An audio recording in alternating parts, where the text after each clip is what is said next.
Hello everyone, welcome back again on Back to Physics. Today we are going to start next topic for class 12th which is three terms related to dielectrics. सबसे पहली term हम पढ़ेंगे कि dielectric constant या फिर relative permittivity क्या होती है, डिनोटेड बाय के। रिलेटिव परमिटिविटी को हम एप्सिलॉन आर से डिनोट करते हैं।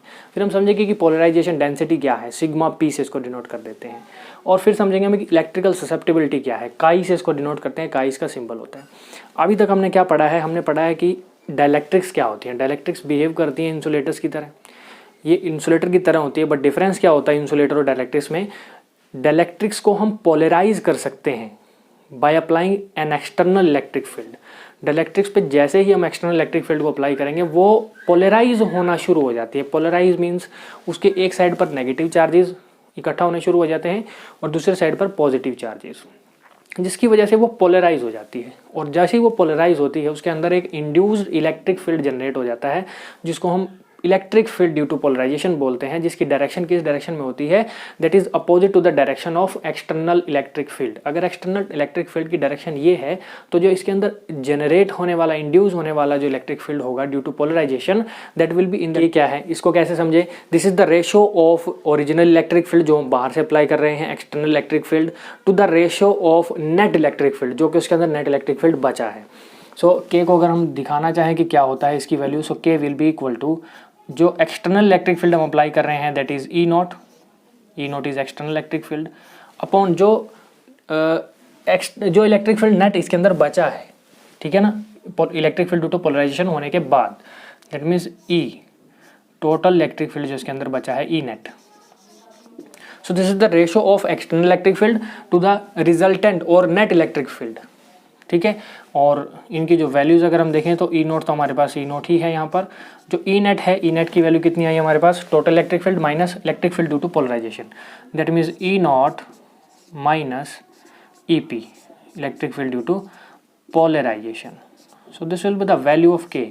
यही होता है डायलैक्ट्रिक कांस्टेंट कह लो या फिर रिलेटिव परमिटिविटी कह लो फॉर अ डायलैक्ट्रिक्स, एक डायलैक्ट्रिक्स के लिए। सबसे पहली चीज़ तो हमने ये कैलकुलेट की है। दूसरी चीज़ हम समझते हैं पोलराइजेशन डेंसिटी, उससे पहले पढ़ते हैं इलेक्ट्रिकल ससेप्टिबिलिटी काई। इसको कैसे पता करा जाए कि ये क्या होती है, ठीक है ना। अब हम जानते हैं कि जैसे जैसे हमने इलेक्ट्रिक फील्ड को अप्लाई किया वैसे वैसे अंदर electric field due to polarisation induce हुआ, ठीक है ना। तो पोलराइजेशन किस पर डिपेंड कर रही है, पोलराइजेशन इज डिपेंडिंग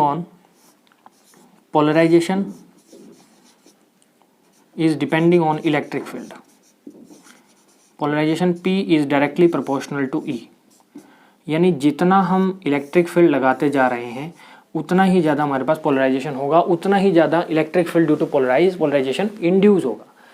जितना ज़्यादा इलेक्ट्रिक फील्ड उतनी ज़्यादा पोलराइजेशन। तो यहाँ ये जो डायरेक्टली प्रोपोर्शनल है इसको हटा देंगे, दिस विल बी काई।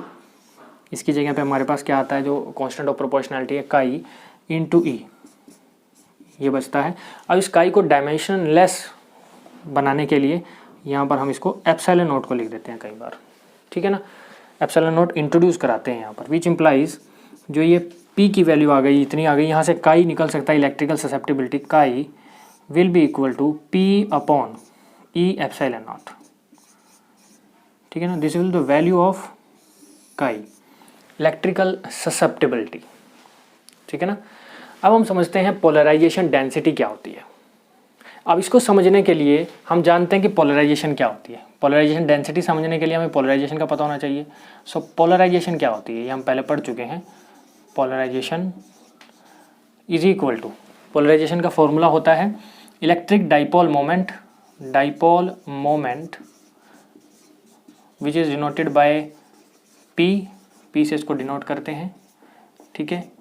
और अपॉन में होती है इसके volume, per unit volume, upon volume.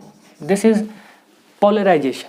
सो पोलराइजेशन डेंसिटी भी यहीं से निकल सकती है। Yes, electric dipole moment in case of dielectric हम जानते हैं कितनी होती है, QP इंटू डी होती है, जो हम निकाल चुके हैं पहले।